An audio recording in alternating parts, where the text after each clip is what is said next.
जय माँ बिलेईशुणी। प्रत्यक्ष ठाकुराणी माँ बिलेईशुणी प्रत्येक रविवार दिन पूजा अर्चना हुए। जदि आपण तालचेर पटु आसती ताहले डेहडोल छकरू उत्तर दिग को जीवे। प्रथमे कंतूर पड़ो, तापर कंकड़ासुड़ा, आंब पलास, तापर कोटुरिया छक पड़ो। कोटुरिया छकरू पूर्व दिग को 2 किलोमीटर भितर को गले माँ बिलेईशुणी पीठस्थान में पहुँची पारे। आ जदि आपण कामाख्या नगर पटू आसती सियारीमालिया छकरू उत्तर दिग को जीवे।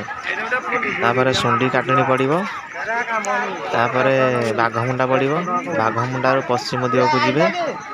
माँ बिलेईशुणी दर्शन पीठस्थली में पहुँचे।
एबे आसंतु बुली जीवा माँ बिलेईशुणी बौद्ध गुंफा निकट को।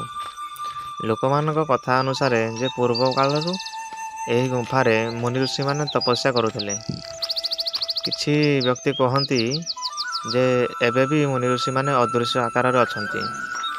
राति रे भजन कीर्तन शुणा जाए।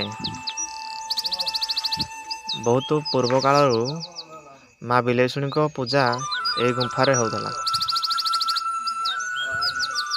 एटे सप्त ऋषि मूर्ति अच्छी एवं बुद्धदेव को पूजा करा जाए।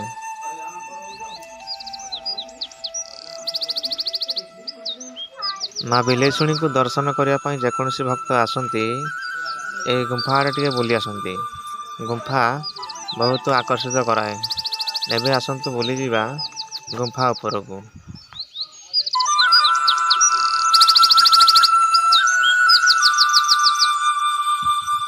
ये गुंफा ऊपर दृश्य। एबे चलतु बुली जीवा गुंफा ऊपर को।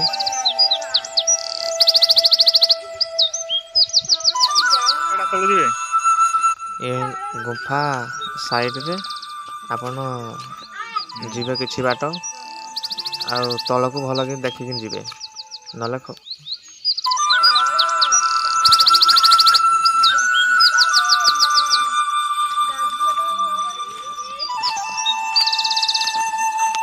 एमती पथरिया रास्ता अच्छी।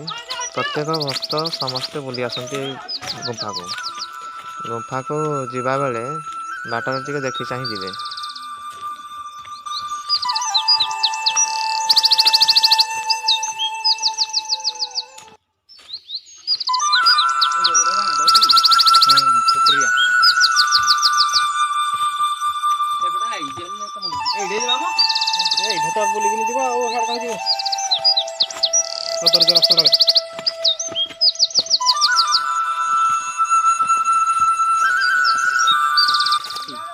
एबे चलतु गुंफा ऊपर को जीवा।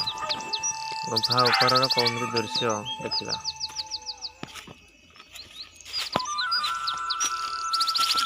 आगर रास्ता थिला एबे टिके ନଟି ହେଇଯାଇଛି ଆଉ। ଏ ହେଲା ଗୁମ୍ଫା ଉପରର ଦୃଶ୍ୟ। ଏ ପିଲାମାନେ ଖେଳୁଛନ୍ତି।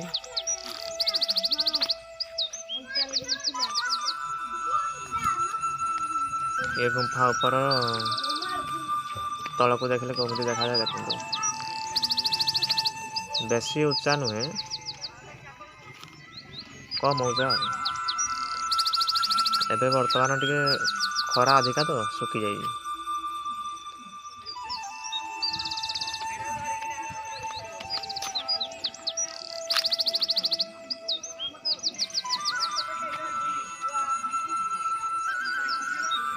ଆପଣ ଯେବେ ଆସିବେ ମା ବିଲେଇଶୁଣୀଙ୍କ ଦର୍ଶନ କରି ଗୁମ୍ଫା ନିକଟକୁ ଆସିବେ।